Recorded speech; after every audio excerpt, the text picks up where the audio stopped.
नमस्कार आचार्य जी, आपका बहुत स्वागत हमारे चैनल पर। और बारिश जो हो रही है आचार्य जी, ये कल रात से ही लगातार हो रही है। हालांकि लोगों को राहत मिलनी चाहिए, लेकिन कितने ही इलाकों में अब ये जो बारिश है वो आफत का सबब बन रही है जयपुर वासियों के लिए। सर्वप्रथम तो जय श्री राम बहन जी, नमस्कार। और बारिश हो रही है तो अच्छी बात है, प्रसन्नता की बात है कि बरखा होगा, बारिश होगा तो अन्नदाता को इससे अन्न अच्छा पैदा होगा तो समृद्धि आएगी। तो बारिश आनी ही चाहिए, श्रावण है तो बारिश आएगी। तो ये तो प्रसन्नता की बात है। रही बात की अब आफत की बात आप कह रहे हो कि पिछले 5 साल में जो सरकार रही, उस सरकार के समय में कोई भी इस प्रकार का काम नहीं हुआ और जो ड्रेनेज प्लान है वो जीरो कर दिया इन्होंने, नालियों को इन्होंने बंद कर दिया। और अभी हाल में जो स्थितियां हैं उसको फिर भी बहुत नियंत्रण किया है। रात से बराबर फोन आ रहे थे जब से बारिश चालू हुई और वहां पर हमारी टीमें रात से लग गई।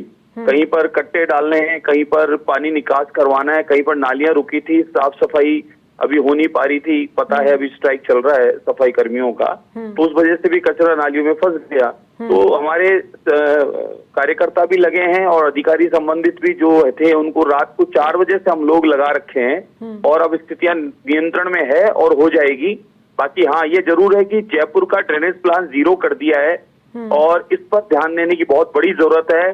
जयपुर में रोड पे रोड तो बन रही है और लोगों के मकान नीचे दब रहे हैं। नालियां जो है वो ऊपर में जो नालियां है वो कई जगह तो नालियां रखी नहीं थी और कई जगह नालियां है तो वो नालियां इतनी छोटी है कि उसमें पानी निकास हो नहीं सकता।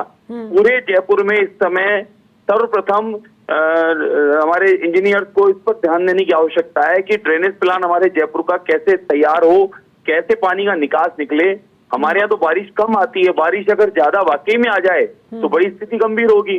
तो इसमें सरकारी तंत्र को थोड़ा सा मजबूत करके और सर्वप्रथम इन ड्रेनेज प्लान को ओके करने की आवश्यकता है।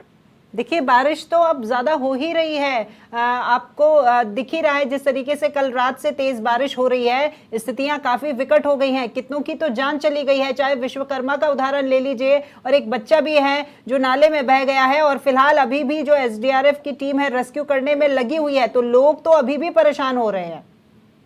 बिल्कुल है बहन जी, बारिश आई है अचानक तो थोड़ा हो सकता है कि पिछले 2-3 दिन में जो बारिश नहीं रही तो तैयारियां पहले से थी, लेकिन अभी जो रात को स्थिति आई है उसके बाद तो कंट्रोल में है और कुछ देर में आप देखेंगे घंटे 2 घंटे में सब व्यवस्थित हो भी जाएगा, क्योंकि बारिश अभी बंद हो चुका है।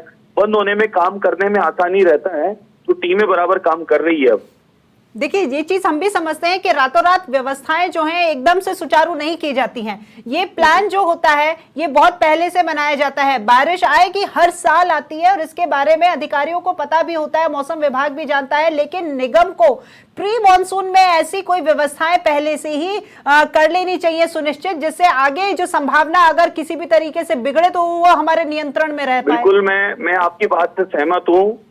अगर कहीं कमी रही है तो उससे संबंधित डिपार्टमेंट और उससे संबंधित अधिकारियों को जवाबदेही होनी चाहिए और ऐसे अधिकारी, नगर निगम के अधिकारी, नगर निगम की मेयर, उनकी भी जिम्मेदारी अपनी होती है तो उनको भी जवाब देना चाहिए और उसको उन्होंने सुव्यवस्थित पहले से नहीं किया तो इसकी जांच होनी चाहिए। मैं भी आपके साथ सहमत हूँ, लेकिन आज जो परिस्थिति है वो नियंत्रण में आ गई है और कुछ देर में और आ जाएगी। चलिए, ठीक है, धन्यवाद आपका हमारे साथ जुड़ने के लिए और इस तमाम बातचीत के लिए।